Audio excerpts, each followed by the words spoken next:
Breaking news చూస్తున్నాం. తమిళనాడు రాజకీయాలు ఒక్కసారిగా వేడెక్కాయి. ప్రతిపక్ష నేత ఉదయనిధి స్టాలిన్ ఓ కార్యక్రమంలో చేసిన వ్యాఖ్యలు తీవ్ర దుమారాన్ని సృష్టిస్తున్నాయి. ఈ విషయంలో పోలీసులు ఇప్పటికే ఆయన్ను అరెస్ట్ చేశారు. చెన్నైలో ఆయన నివాసానికి పెద్ద ఎత్తున చేరుకున్న డీఎంకే కార్యకర్తలు పోలీసు వాహనాన్ని అడ్డుకునే ప్రయత్నం చేశారు. 6 సెక్షన్ల కింద కేసు నమోదైనట్లు సమాచారం. మరోవైపు అరెస్టు నుంచి రక్షణ కోరుతూ మద్రాస్ హైకోర్టులో ఉదయనిధి ముందస్తు బెయిల్ పిటిషన్ దాఖలు చేశారు. అది విచారణకు వచ్చేలోపే ఆయన్ను అరెస్ట్ చేయడం గమనార్హం.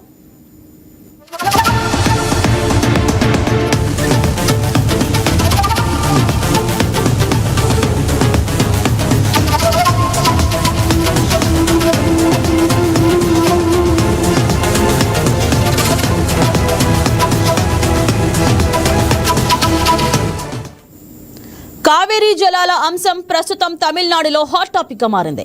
ఈ క్రమంలో తంజావూరులో జరిగిన నిరసనల ప్రదర్శనలో నటి త్రిషను ఉద్దేశించి డీఎంకే నేత ఉదయనిధి స్టాలిన్ చేసిన వ్యాఖ్యలు తీవ్ర వివాదాస్పదమయ్యాయి. దీనిపై కేసు నమోదు చేసుకున్న పోలీసులు ఉదయనిధి అదుపులోకి తీసుకున్నారు.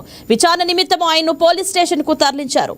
కావేరీ నదీ జలాల అంశంపై సోమవారం జరిగిన నిరసన ప్రదర్శనలో ఉదయనిధి మాట్లాడుతూ విజయ్ ప్రభుత్వంపై తీవ్ర విమర్శలు చేశారు.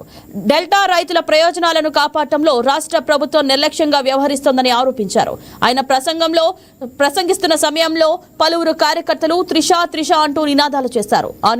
ఆ నినాదాల మధ్యనే తన ప్రసంగాన్ని కొనసాగించిన ఉదయనిధి పరోక్షంగా నటి ప్రస్తావన తెచ్చారు. ఆమె గురించి ద్వంద్వార్థం ధ్వనించేలా అనుచితంగా మాట్లాడారు. అయితే తాను చెప్పింది కావేరీ గురించేనని ఆయన వివరణ ఇచ్చారు.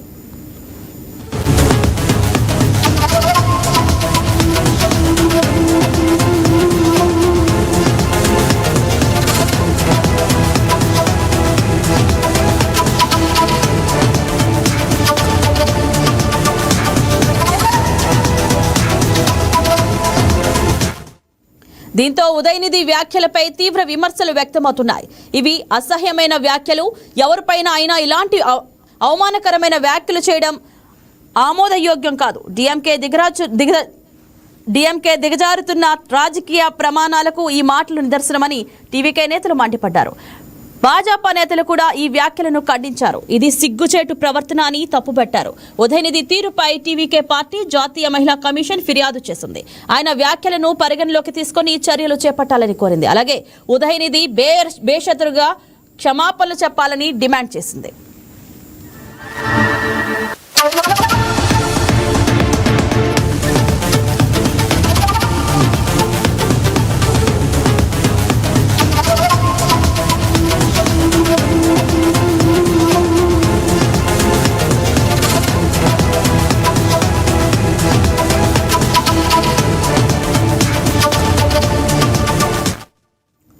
ఉదయనిధి వ్యాఖ్యలు తమిళనాడులో రాజకీయ దుమారం రేపాయి. డీఎంకే టీవీకే నేతల మధ్య వాగ్వాదం నడుస్తుంది. ఆయన ఇంటి ముందు విజయ్ మద్దతుదారులు ఆందోళనకు దిగారు. మరోవైపు పోలీసులు తనను అరెస్ట్ చేయకుండా ముందస్తు బెయిల్ కోసం ఉదయనిధి మద్రాస్ హైకోర్టును ఆశ్రయించారు. దీనిపై మధ్యాహ్నం అత్యవసర విచారణ జరగనుంది.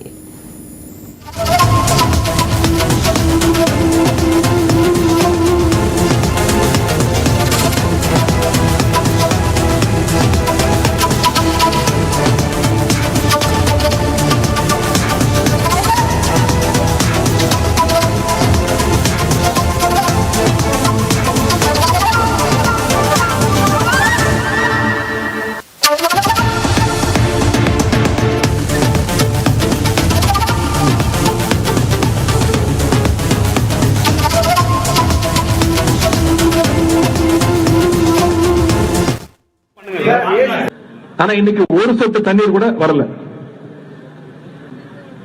ஆனா இதை பத்தி இன்னைக்கு இருக்கக்கூடிய முதலமைச்சர் வாயை திறந்து பேசுறாரா? பேச மாட்டேங்கிறாரு. அவருக்கு இருக்கக்கூடிய ஒரே கவலை என்ன? திமுக மேல என்ன பொய் வழக்கு போடலாம், என்ன பொய் கேஸ் போடலாம்.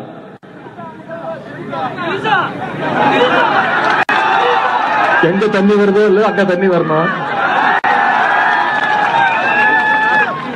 காவிரி சொன்ன ஆனா இன்னைக்கு ஒரு சொட்டு தண்ணீர் கூட வரல. ஆனா இதை பத்தி இன்னைக்கு இருக்கக்கூடிய முதலமைச்சர் வாயை திறந்து பேசுறாரா? பேச மாட்டேங்கிறாரு.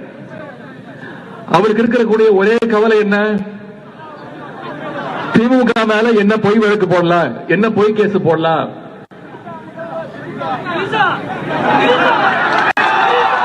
எங்க தண்ணி வருதோ இல்ல அங்க தண்ணி வரணும்.